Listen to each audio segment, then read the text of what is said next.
কোকৰাঝাৰ লোকসভা সমষ্টিৰ পৰা নিৰ্বাচিত আংশত নৱকুমাৰ শৰণীয়াৰ দ্বাৰা বিটিচি কেন্দ্ৰিক ৰাজনৈতিক দল গঠন আৰু অন্যান্য কিছু বিষয়ক সন্মিলিত জনগোষ্ঠীয় ঐক্যমঞ্চৰ স্থিতি ৰাজহুৱা কৰিবলৈ আজি স্থানীয় ভাগৱতী প্ৰসাদ বৰুৱা ভৱনত এক সংবাদমেলৰ অনুষ্ঠিত কৰে। সেয়েহে সন্মিলিত জনগোষ্ঠীয় ঐক্যমঞ্চৰ সদস্যসকলে সাংবাদিকক অৱগত কৰি কয় যে প্ৰায় ৩ দশকৰ সুদীৰ্ঘকাল জুৰি চলি থকা বড়ো সন্ত্ৰাসবাদ আৰু নৃগোষ্ঠীয় নৃশংসতাৰ বিৰুদ্ধে পীড়িত মানুহে গণতান্ত্ৰিক প্ৰতিৰোধ সাব্যস্তকৰণৰ যোগেদি যোৱাটো লোকসভা নিৰ্বাচনত এক ঐতিহাসিক জনাদেশৰ জৰিয়তে ৰক্তাক্ত বিটিএডিৰ কোকৰাঝাৰ লোকসভা সমষ্টিৰ পৰা বিজয়ী কৰি পঠিয়ালে নৱকুমাৰ শৰণীয়াক। গতিকে ইয়াৰ দ্বাৰা নৃগোষ্ঠীয় হিংসুতাৰ চিকাৰ ৰাইজে যোৱাটো নিৰ্বাচনক ৰূপান্তৰিত কৰিলে বিটিচি বিৰোধী আন্দোলন এক গণবুদ্ধি। কিন্তু তথাকথিত বড়োভূমিত এই মুহূৰ্তটো অব্যাহত থাকিল নৃগোষ্ঠীয় জিঘাংসাৰ দৌৰাত্ম্য। এইবুলি ABMCৰ সভাপতি চাহাবুদ্দিন আহমেদে কয়, বিটিচি অঞ্চলত যি হত্যা হিংসা ধন-দাবী অপহৰণ ধাৰাবাহিকভাৱে চলি আছিল। বিটিচি অঞ্চলৰ মানুহে তৃতীয় শ্ৰেণীৰ নাগৰিকৰ দৰে ব্যৱহাৰ হৈ আছিল। বিটিচি অঞ্চলত প্ৰত্যেকটা জনগোষ্ঠীকে এটা এটাকৈ আক্ৰমণ কৰিছিল, মাত্ৰ এটা জনগোষ্ঠীৰ কেইজনমান দুষ্কৃতিকাৰীয়ে। তো এনে ক্ষেত্ৰত প্ৰতিটো জনগোষ্ঠীয় সংগঠন লগ হৈ আমি যোৱা ফেব্ৰুৱাৰী মাহত আমাৰ ABMCৰ হেড অফিচত জনগোষ্ঠীয় ঐক্যমঞ্চ নামৰ এটা আন্দোলনৰ মঞ্চত আমব্ৰেলা অৰ্গেনাইজেশ্যন আমি তৈয়াৰ কৰিছিলোঁ। আৰু এই মঞ্চৰ জৰিয়তে আমি আন্দোলনৰ অংশ হিচাপে বিগত লোকসভা নিৰ্বাচনত কোকৰাঝাৰ সমষ্টিত আমি নৱকুমাৰ শৰণীয়া ওৰফে হীৰা শৰণীয়া ডাঙৰীয়াক আমি নিৰ্দলীয় প্ৰাৰ্থীজনক আমি সমৰ্থন জনাইছোঁ ঐক্যমঞ্চৰ ফালৰ পৰা। আৰু আন্দোলনৰ অংশ হিচাপে তেখেতক আমি সমৰ্থন জনাইছিলোঁ। আৰু বিটিচি একত ৰিভিউ আৰু আমাৰ বিটিচি অবৈধ অস্ত্ৰ জব্দ, এনেকৈ বিটিচি অঞ্চলৰ হত্যা হিংসা ধন-দাবী অপহৰণ বন্ধ কৰাৰ লগতে বিটিচি অঞ্চলৰ সকলো জনগোষ্ঠীৰ সম অধিকাৰৰ দাবীত আমি তেখেতক আন্দোলনৰ অংশ হিচাপে প্ৰাৰ্থিত্ব প্ৰদান কৰিছিলোঁ আৰু তেখেতে বিজয় সাব্যস্ত কৰিছিল। তাৰপিছত তেখেতে আচল উদ্দেশ্যৰ পৰা আন্দোলনৰ পৰা ফালৰি কাটি আহি তেখেতে এই লোকসভাৰ বাজেট চলি থকা সময়তে তেখেতে ব্যক্তি স্বাৰ্থক গুৰুত্ব দি ব্যক্তিগতভাৱে তেখেতে যিটো ৰাজনৈতিক দল খুলিছে তাত আমি সম্পূৰ্ণ বিৰোধ কৰিছোঁ।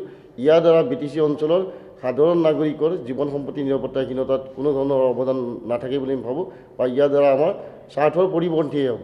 গতিকে সেই ক্ষেত্ৰত আমি সন্মিলিত জনগোষ্ঠীয় ঐক্যমঞ্চই হীৰা শৰণীয়া ডাঙৰীয়াক পুনৰবাৰে আমি আহ্বান জনাইছোঁ, তেওঁ ৰাজনৈতিক দল যি ঘোষণা কৰিছে এইটো সম্পূৰ্ণভাৱে বন্ধ কৰি ৰাজনৈতিক আওতাৰ পৰা আহি ঐক্যমঞ্চৰ লগত থাকি তেখেতে সংগ্ৰাম আগুৱাই নিয়াৰ কাৰণে আমি তেখেতক আজিৰ সংবাদমেলৰ জৰিয়তে আমি পুনৰবাৰ আহ্বান জনাইছোঁ।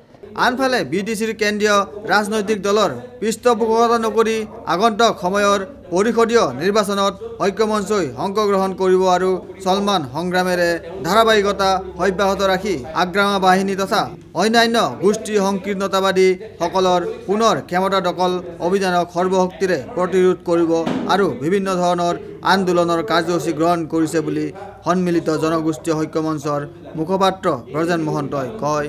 আমি সন্মিলিত জনগোষ্ঠীয় ঐক্যমঞ্চই ইতিমধ্যে বিটিএডি ভিত্তিক যি ৰাজনৈতিক দল ঘোষণা হৈছে মাননীয় সাংসদ নৱকুমাৰ শৰণীয়াৰ নেতৃত্বত, তেওঁ যিহেতুকে 23টা অবড়ো সংগঠনৰ সন্মিলিত মঞ্চ ঐক্যমঞ্চৰ প্ৰক্ষেপিত প্ৰাৰ্থী আছিল, আজি এই 23টা সন্মিলিত জনগোষ্ঠীয় ঐক্যমঞ্চৰ যি জাতীয় অভিৱৰ্তন, সেই অভিৱৰ্তনে যি সিদ্ধান্ত যোৱা সৰ্বগ অধিৱেশনত দিছিল তাত সদ্যহতে কোনো ধৰণৰ ৰাজনৈতিক দল খোলাৰ পক্ষত অভিৱৰ্তনে মত দিয়া নাছিল।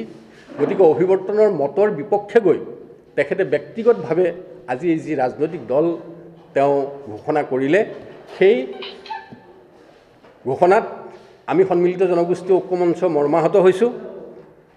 আমি এই কথা স্পষ্ট কৰি দিব বিচাৰোঁ যে সন্মিলিত জনগোষ্ঠীয় ঐক্যমঞ্চই 22 লক্ষ অবড়ো মানুহৰ যি জীৱন মৰণৰ অধিকাৰৰ প্ৰশ্নত আজি যিখন যুঁজ তেওঁলোকে আগবঢ়াই লৈ গৈ আছে, সেই যুঁজখন শক্তিশালী কৰাৰ কাৰণেই সাংসদ হীৰকমৰ শৰণীয়াই এই আন্দোলনৰ নেতৃত্ব ল'ব লাগিছিল। তাৰ বিপৰীতে এক সংকীৰ্ণ ৰাজনৈতিক উদ্দেশ্যত তেওঁ যি ৰাজনৈতিক দল গঠন কৰিলে, সেইটোত আমি এই কথা স্পষ্ট কৰি দিছোঁ যে সন্মিলিত জনগোষ্ঠীয় ঐক্যমঞ্চ আজি ৰাজনৈতিক দলৰ লগত নাই। আমি হীৰাকুমাৰ শৰণীয়া ডাঙৰীয়াক আমি অনুৰোধ জনাম যে 22 লক্ষ অবড়ো মানুহৰ যি আশা আকাংক্ষা, তেওঁৰ ওচৰত যি প্ৰত্যাশা, সেই প্ৰত্যাশা পূৰণৰ কাৰণে হীৰাকুমাৰ শৰণীয়াই এই আন্দোলনৰ নেতৃত্ব লওক। তেওঁ পুনৰ বিবেচনা কৰক।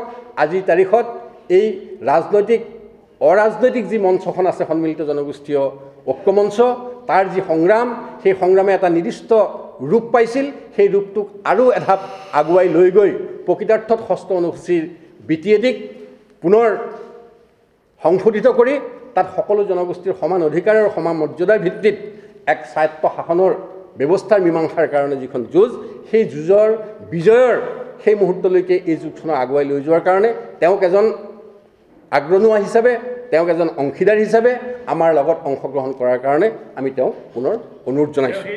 Video' journalist Sushanta Das, Sentinel News, Guwahati.